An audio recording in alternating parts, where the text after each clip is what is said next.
is September the 14th, Friday, and we have Aunt Louise and Uncle Winston here with us.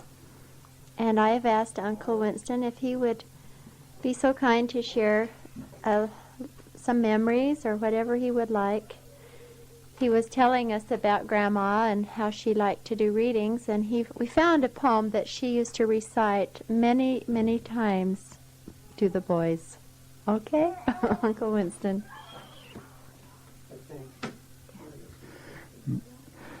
Once in a while, Mother would put some candy or cake away, and of course, hungry boys like to snoop and fill themselves up on it. And when we did, Mother always had a little story that she told in verse, and it goes like this. A mouse found a beautiful piece of plum cake, the richest and sweetest that mortals could make. My stars, cried the mouse, as his eyes glittered with glee. What a treasure I found, what a feast it will be. But hark, what's that noise? 'Tis my brothers at play, so I'll hide with the cake, lest they scamper this way. So off went the mouse as he held the cake fast, while his hungry young brothers went scampering past. He nibbled and nibbled till he made himself ill, but still he kept gulping it down, till it's easy to guess he had eaten so much he groaned in distress. His family heard him, and as he grew worse, they called the doctor, who made him rehearse how he had eaten the cake to the very last crumb without giving his hungry young brothers some. "Ah me," cried the doctor, "advice is too late. You must die before long, so prepare for the fate. Had you but shared the cake with your brothers, it had done you no harm, and been good for the others. But had you shared it with the treat, had been wholesome enough. But eaten by one, it is dangerous stuff."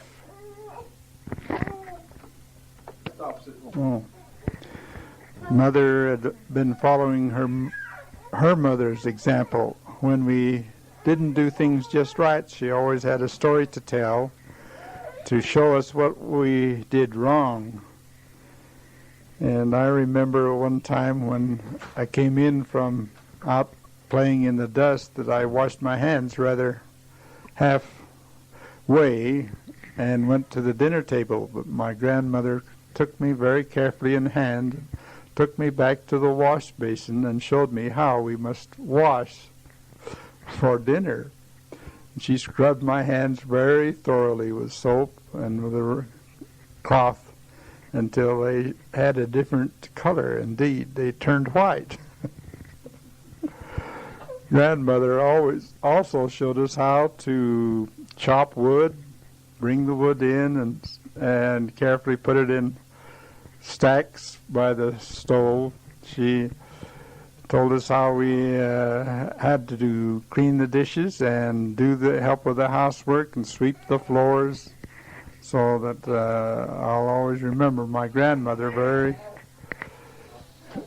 well. And she took time enough to give you individual attention and showed you what you needed to do. Yeah. This was Henrietta Cox Stout, the only grandmother I ever knew. The Marinda, my other grandmother, had died 4 years before I was born, so that the only grandfather and grandmother I ever knew were my mother's father and mother, David and Henrietta, or as she was called, Reddy Stout. There. My grandmother Stout was called Reddy by everyone, short for Henrietta. And she came whenever Mother needed help, and was quite often, since Mother had a large family. And Came from where? She came from Logan. They had moved out of Mexico in 1912, the whole family. Father and mother with their two children, Calvin and Emerson. Emerson had been born in Mexico, and we used to refer to him as a Mexican once in a while. But they moved up into Logan and stayed there for a few years. Then they moved on up into a new area that was just opened up. It was supposed to be developed for irrigation from a new dam built near Oakley, Idaho. And this did not succeed very well because the soil was so porous as volcanic ash, and the water would not run down the ditches very far. It would seep into the ground, and the desperate struggle they had to get water caused some hard feelings among the members of the church, even among the bishopric. There were hard feelings because they needed the water so desperately. And this is one reason why Father decided he would move to Pocatello, Idaho, and start a new business, an orange drink business there in Pocatello. But Father never succeeded in this, and eventually he had to go back to carpentry and to other things he could earn money.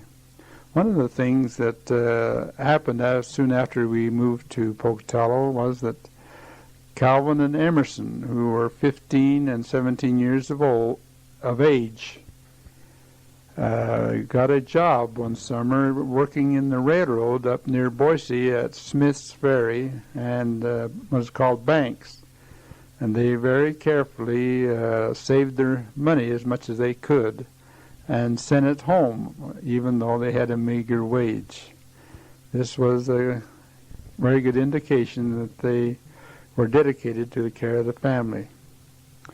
Soon after we moved to Pocatello, Father got a job building the Fifth Ward Chapel on McKinley, and he was given the job of construction supervisor there.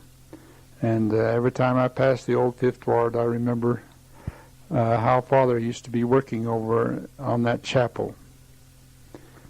After this, Father rented some land from Mr. Brady, who owned the Bannock Hotel, and built a home out north of Pocatello, a mile and a half or so, and set up a barn, and we started delivering milk into Pocatello.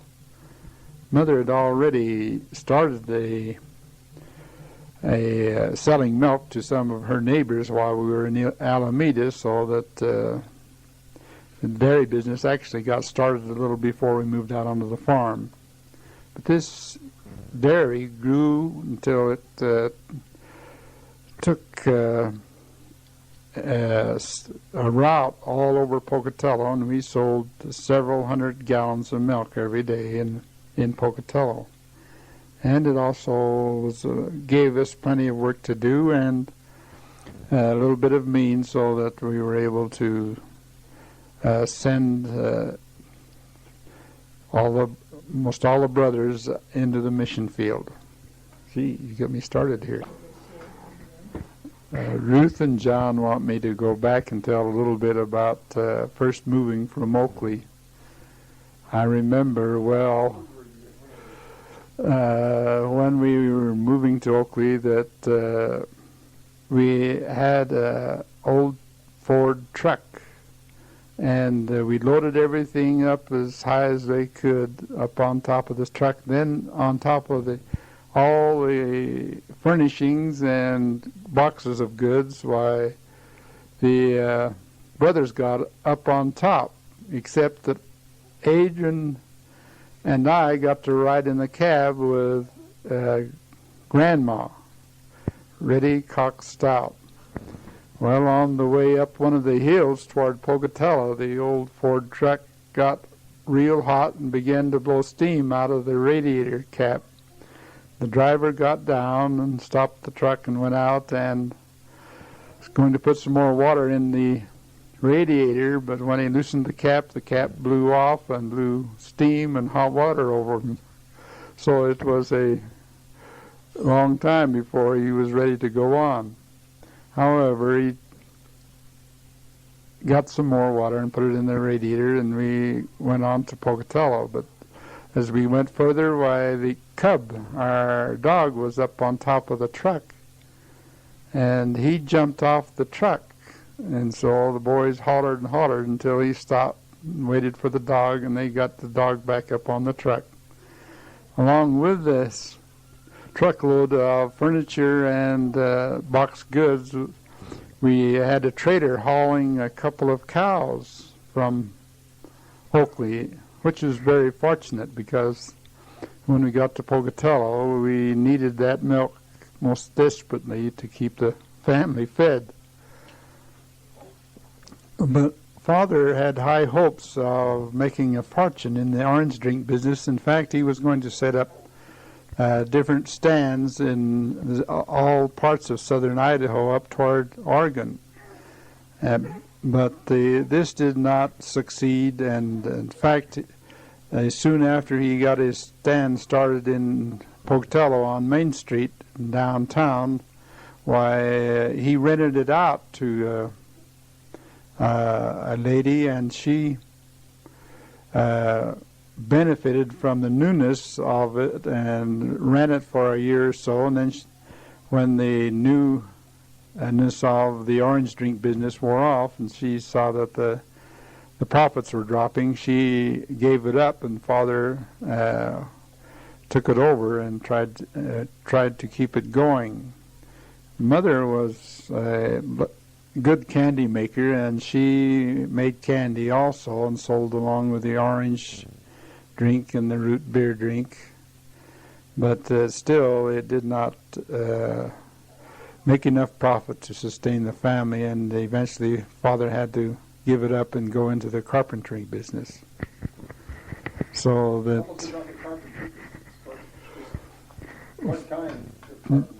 Father knew a man who owned a hardware store, the Biceline store. His name was Wells. What was his first name? Heber Wells. And he promised to let Father have the materials to build homes until the homes were sold. And so Father started building homes out north of Pocatello. And of course, he had the help of Calvin and Emerson in building these homes, and he did fairly well in this trade. The homes business, however, did not last and was not consistent enough to make a living, and this is when that he got started into this dairy farm business out north of Pocatello on Poline Road and Cedar Street, which eventually was the most successful business that the family ever was involved in. Of course, with 7 boys doing the work and harvesting the hay and grain, why, it proved a very productive enterprise. So that in about 1932, Mother started talking to Father about having Calvin go on a mission. In fact, the stake presidents, Brother Henderson and Brother Wells and Brother Merrill, also encouraged him, and so that Father decided that we could manage it if we could send Calvin. And to everyone's surprise, he was called clear over to Czechoslovakia in the middle of Europe. And we had to find a map to see where he was called to. But things went well, and Calvin was able to leave, and we were all excited when we started getting letters from Czechoslovakia in Europe about his missionary endeavors and his struggle of trying to learn the Czech language. But he succeeded very well and performed a wonderful mission. In fact, it was so well that President Arthur Gaith pleaded with him to stay over a few months. So he actually had about a 40-month mission instead of just a 36-month, which he was called. Meanwhile, Emerson also had gone to the Southern States mission. And Emerson was called to a 2-year mission, but he also was asked to stay over a few months. And they got home within a few months of each other, so that we had two returned missionaries in our family. And then Arthur was called also to the Southern States mission, so that we had one of the boys on a mission almost continually up until the war stopped the calling of the missionaries. I remember now that it was Dick Wells, not Heber Wells, that was in the stake presidency. And he was the one that ran the Biceline, manager of the Biceline hardware store on Center Street in Pocatello. Soon after Emerson and Calvin had returned, they got involved back into the dairy, and we had built it up to include more cows and also more producers, which we bought milk, where we bought milk. In fact, while Calvin was on, and Emerson were on their missions, Father had bought a McNeely dairy. And this included the trade with the stores, so that we started to selling milk to the stores. Farrell and I were in school, and we had to stay out of school to handle this new dairy business that Father had bought. I worked in the milk house and pasteurized the milk, bottled the milk, and Farrell took Enos Heward with him on this route during the day to deliver the milk to the stores. Now, I used to go out and gather the milk out on the farms north of Pocatello, clear out into Tyhee and around, and I'd gather about 150 gallons or so and bring it back and then pasteurize it and bottle it for Farrell to deliver the next day. Soon after Calvin had come home, he started dating different girls, and I kept teasing him, when is he going to get settled down and get married? I says, are you always keeping these girls on the line all the time? And he said, well, I'll get married soon. I said, well, Emerson's going to beat you if you don't hurry up. But he said, oh, I'll beat Emerson. And then one morning he came out when we were going out to our chores. He was jumping all over the place, and I asked him what he was so happy about. And he says, well, you'll find out. He wouldn't tell us. But eventually we worked it out from him, and he said that he had just gotten a letter back from Czechoslovakia that he had proposed to one of the sisters over in Czechoslovakia, and she had accepted him, that she would be coming to America. Well, this got everyone excited, and we were always wondering what our new sister-in-law would be like. And eventually we found out Francis Brogio come from Czechoslovakia and joined our family, and was a very wonderful lady. Of course, we were a little bit rough on the farm, and we had to watch ourselves a little bit, calm down a little bit, because we knew she was a cultured European lady. Emerson eventually married Josie Tyndall, who was from the southern states. He had never met her there, but one time while visiting the West, she stopped at the farm, and he became quite interested in her, and they started their romance, which eventually also ended in another sister-in-law joining the family.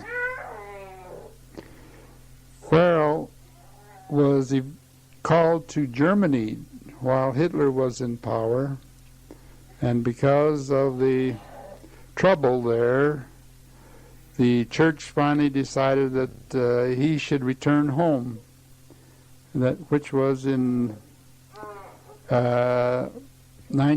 beginning of 1939. And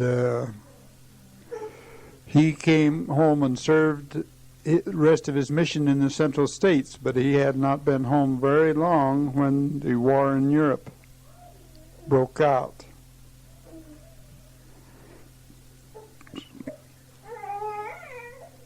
When Hitler had marched into Poland, and England and France gave Hitler an ultimatum that Germany must withdraw from Poland, or they would declare war on Germany. Of course, Hitler had no intention of ever withdrawing from Poland, and Hitler drove deeper into Poland, and England and France declared war on Germany. And that was the winter of 39 and 40. England sent troops into France and Belgium, and they prepared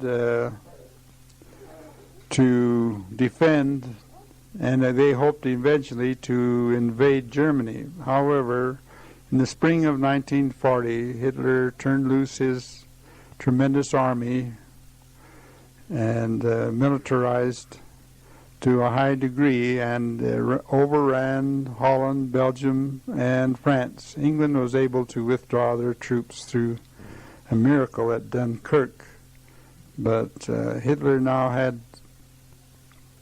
most of Europe under his control.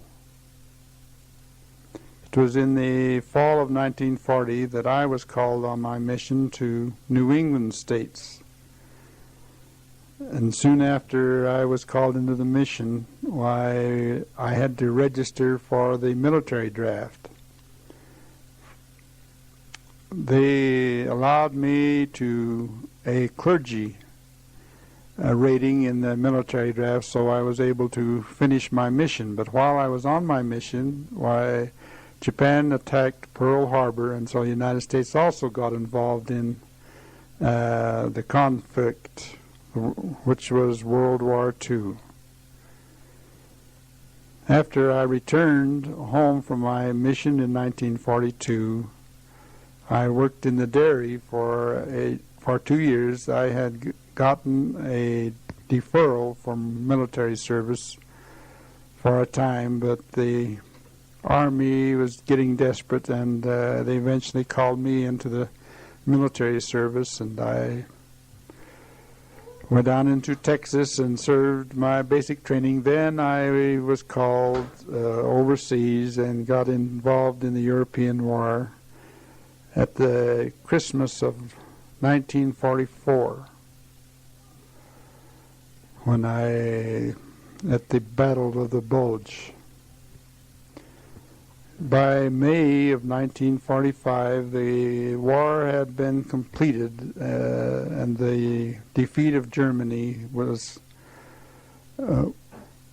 ended with the meeting of the Russian and the American armies along the Elbe River.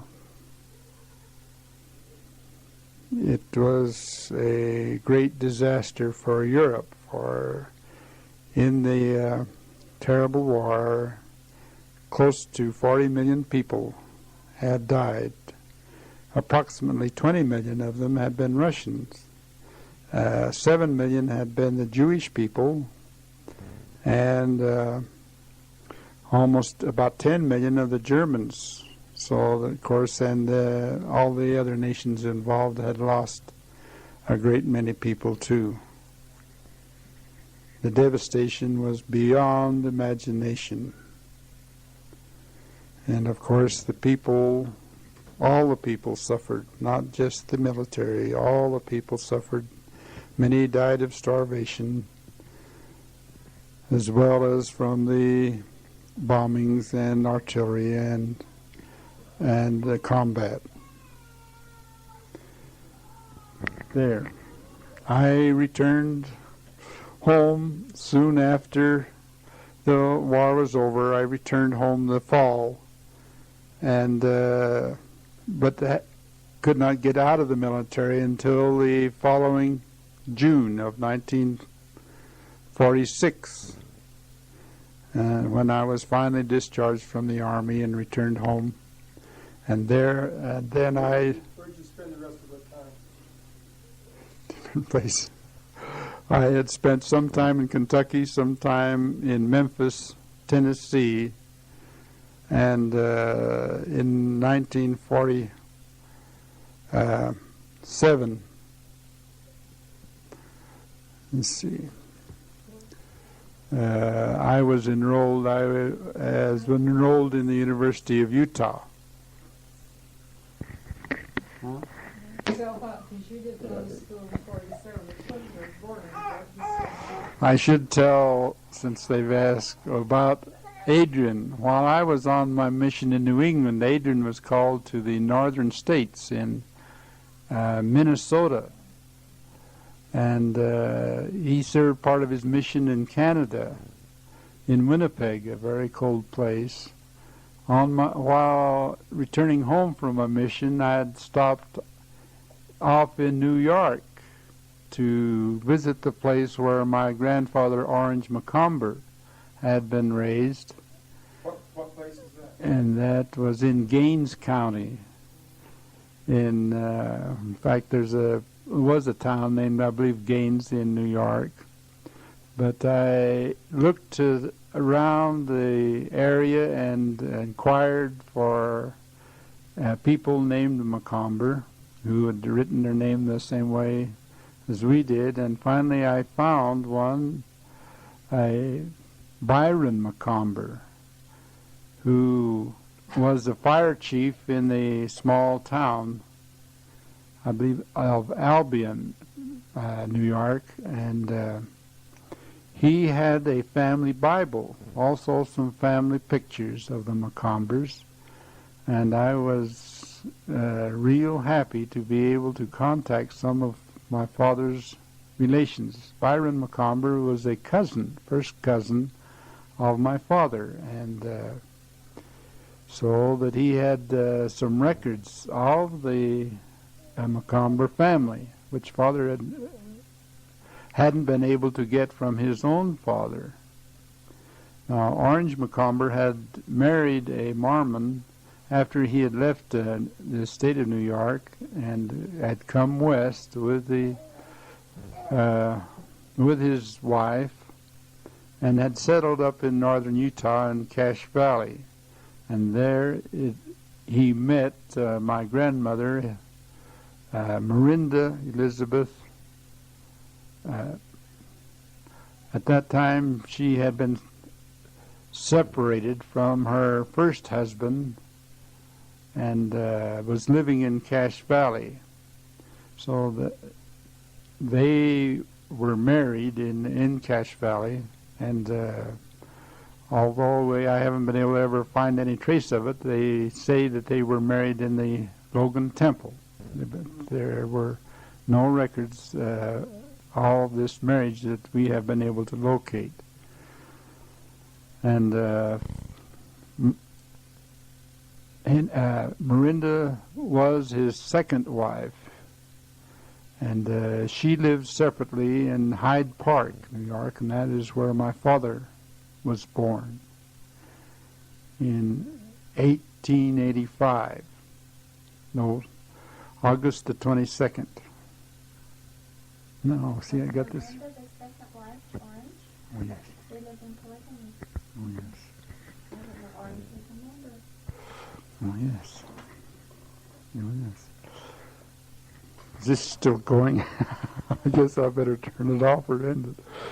But I did come on from New York and met Adrian in Minneapolis, Minnesota, and stayed there for a day and visited with him, and then came on home.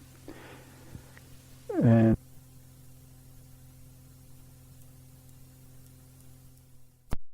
related isn't unified. They, Ruth and John, like me tell a little bit more about my romances. But of course, we were living in the 5th Ward, and we had a group of young people, about 10, 12 of us, that used to have good times together, climbing in the mountains, going on hikes at night, or parties at different homes, and going to dances. And especially golden green balls were special occasions in the ward, and stake. We like to go up Indian Springs, which was near American Falls, to go swimming. And we went there on several occasions, got well sunburned, blistered.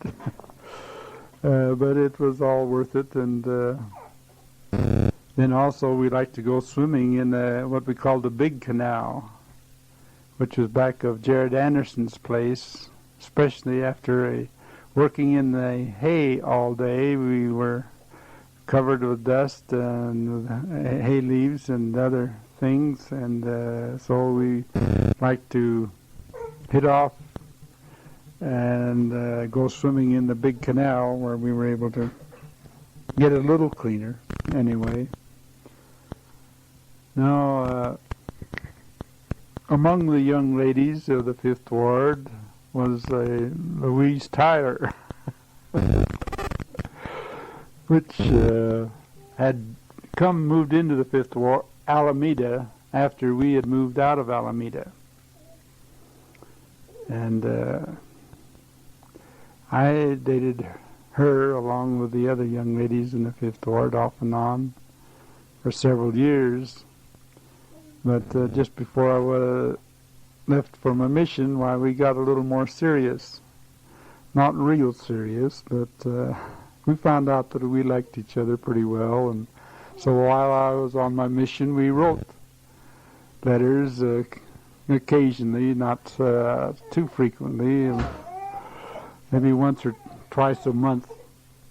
But when they transferred me up into the Canadian mission, about halfway through my mission, and I was given the responsibility of being the district leader over the whole 2 Canadian provinces, why, I was involved so deeply in making contacts with the people up there, and is trying to rebuild the branches and wards, that I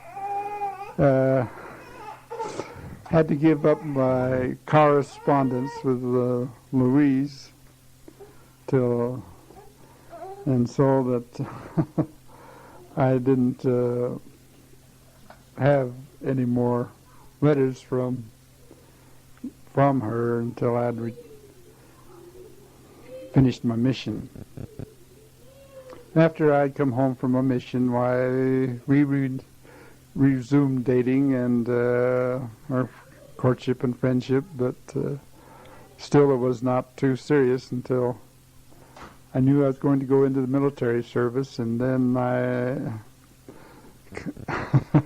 got the more serious, and we decided to get married. And we were married in the Salt Lake Temple on June the 5th, 1944, just one day before the D-Day, when the Allies invaded France, Normandy, beachhead, and to bring the war to a close. I was only enjoyed a honeymoon of about a month before I had to report for military service in Fort Douglas, Salt Lake City, and we were shipped to Texas, into the middle of Texas at Camp Hood. So we didn't have too much of a married life until after I got back out of the Army and was going to the University of Utah. There in Salt Lake City, we rented an apartment in the Stadium Village, and I was able to complete my schooling at the University of Utah. I was able to secure a teaching job in Camas, Utah, which was about 50 miles east of Salt Lake up in the mountains, and I taught 2 years, approximately 2 years there. Then, because the people I was renting a home from said they needed a home, I returned to Salt Lake, and there applied at the Salt Lake School District and was given a job teaching at the Columbus Elementary School. Eventually, I transferred from the Columbus Elementary to the South High School, and then from the South High School, I transferred to West High School. Where did you teach at South High? So that, and all together, I taught about 19 years in the public schools in Utah. Eventually, I thought I would like to go back to the to the farm, and so I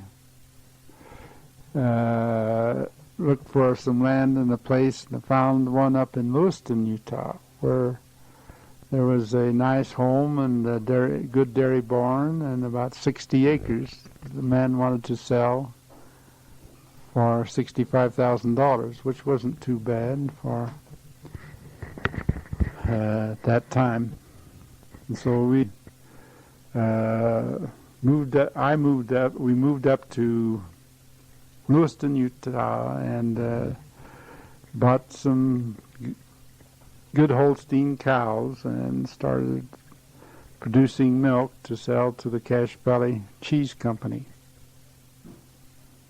But the price of hay and grain became so great, and difficulty of producing and buying feed for a big enough herd to give us a good income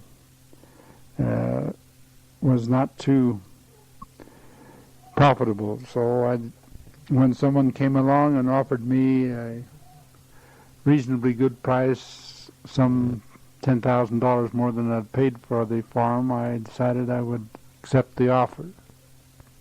And then we returned to Salt Lake, and I became involved in real estate and tried to make a living on real estate.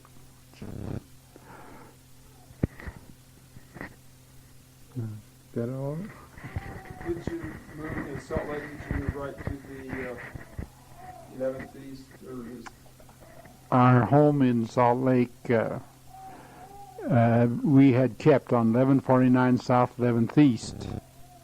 Some of our family had stayed there. In fact, my wife Louise stayed there during the winter when she taught school. She had gotten a job teaching school, and she taught at Fremont Elementary on the west side. and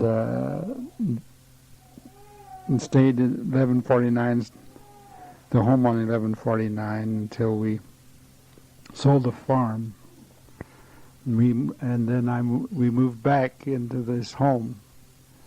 Now, I was involved in real estate and saw a home out in the southeast part of the valley which I liked, and thought it would be a reasonably good buy, and so we moved there to 7705 Stephenson Drive, and rented our home on 1149 South 11th East for 2-3 years, and then we eventually sold our home on 11th East,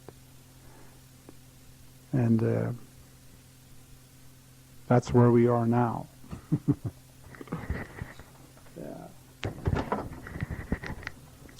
As we're talking here, eating ice cream after this excellent summary he's given us, I asked him when was he teaching high school at South High, and he was there, he said, from late 50s up through 62, right? And that's when I was there, was 61, 2, and 3. And it turns out, though I didn't have him, his class was right next to Mrs. Horrocks that I had for English as a sophomore in 61. And anyway, he taught American history. And I guess I had, as I recall, Mr. Reese for American history and other ones. But anyway, we were there at the same time at the same high school, but just didn't cross paths apparently. And also my brother Jim might have had him possibly because he was also there. My brother graduated in 1960 from South High. So it's a small world. So I guess we're going to tune out now on 14th of September 1984 here at our home in Kaysville, where Uncle Winston and Aunt Louise are visiting tonight and have brought us some nice pictures and letters and all kinds of good things, and we've had a good night discussing genealogy. So thank you very much.